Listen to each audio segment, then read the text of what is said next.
નમસ્કાર, આપ જોઈ રહ્યા છો ઇન્ડિયા ન્યૂઝ ગુજરાત અને હું છું કિશન તિવારી। આપણે સમાચારોની શરૂઆત કરીએ તો પહેલગામમાં આતંકવાદી હુમલામાં માર્યા ગયેલા મૃતકોના આત્માને શાંતિ મળે તે માટે દીપ પ્રગટાવી અને શ્રદ્ધાંજલિ આપવા માટે આણંદ શહેરમાં ટાઉન હોલ સામે સમસ્ત સનાતન દ્વારા યોજાયેલી એક શોક સભામાં હિન્દુની દુકાનોમાંથી જ ખરીદી કરવા શપથ લેવામાં આવ્યા હતા। આપણે વાત કરીએ તો હિન્દુ અગ્રણીઓ અને યુવાનો દ્વારા પહેલગામ આતંકવાદી હુમલામાં માર્યા ગયેલા મૃતકોની તસવીર પાસે ગુલાબના પુષ્પોની અંજલિ અર્પણ કર્યા બાદ હાથમાં દીપ લઈને જે રીતે પહેલગામમાં ધર્મ પૂછીને હિન્દુઓને ગોળીઓ મારી હતી તે રીતે હવે નાની મોટી જીવન જરૂરિયાતની ખરીદીમાં પણ વેપારીનો ધર્મ પૂછી અને ફક્ત હિન્દુ પાસેથી જ ખરીદી કરવાના શપથ લીધા હતા અને ત્યારબાદ મૃતકોના ફોટો પાસે દીપ મૂકી અને શ્રદ્ધાંજલિ અર્પણ કરી હતી। टिंकल भाटिया भारतीय जनता पार्टी जी आज जे પહેલગામ આતંકવાદી હુમલાની વિરુદ્ધમાં જે આ કાર્યક્રમ કરવામાં આવ્યો છે, જે હુતાત્માઓને શ્રદ્ધાંજલિ આપવામાં આવી છે, શું કહેશો? જમ્મુ કાશ્મીર ખાતે પહેલગામમાં જે રીતે ઇસ્લામિક કટ્ટર આતંકવાદીઓએ ધર્મ પૂછીને અમારા હિન્દુ ભાઈઓ પર હિચકારો હુમલો કર્યો અને તેમની હત્યાઓ કરી, તેને અમે સખત શબ્દોમાં વખોડીએ છીએ અને આ હુમલામાં જે અમારા ભાઈઓએ પ્રાણ ગુમાવ્યા એમની આત્માની શાંતિ હેતુ અને એમને શ્રદ્ધાંજલિ અર્પિત કરવા માટે આજે આ કાર્યક્રમ રાખવામાં આવ્યો હતો। વિચાર કરો કે ભારત દેશમાં હિન્દુસ્તાનમાં બહુમતી હિન્દુઓને તેમના ધર્મના નામે ટાર્ગેટ કરીને હત્યા કરવામાં આવે એ ખરેખર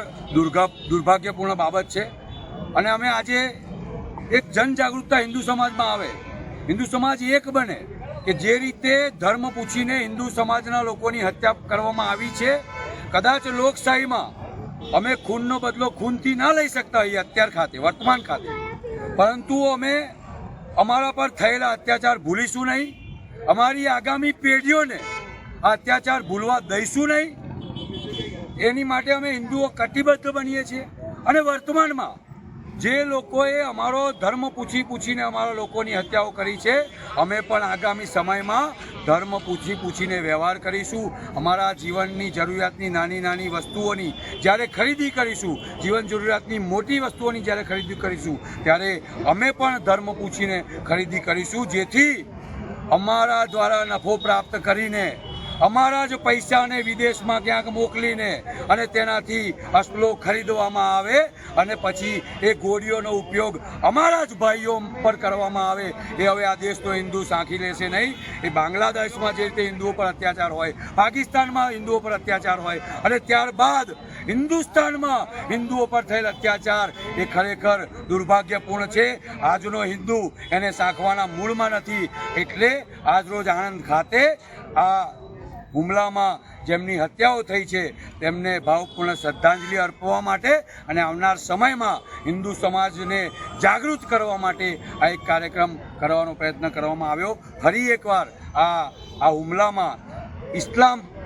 ઇસ્લામિક આતંકવાદી હુમલામાં એટલે કહેવાતું હતું કે આતંકવાદને કોઈ ધર્મ નથી હોતો, પણ આ હુમલો એ સાબિત કરે છે કે આતંકવાદને ધર્મ હોય છે અને આતંકવાદનો ધર્મ ઇસ્લામ છે, એ આ હુમલાથી સાબિત થયું છે। એટલે ફરી એકવાર હું મારા જે આ હુમલામાં જેમનું મૃત્યુ થયું, જેમણે પોતાનો પ્રાણ ગુમાવ્યો એવા ભાઈઓને ભાવભીની શ્રદ્ધાંજલિ આપું છું અને આગામી સમયમાં હિન્દુ યુવાન, હિન્દુ સમાજ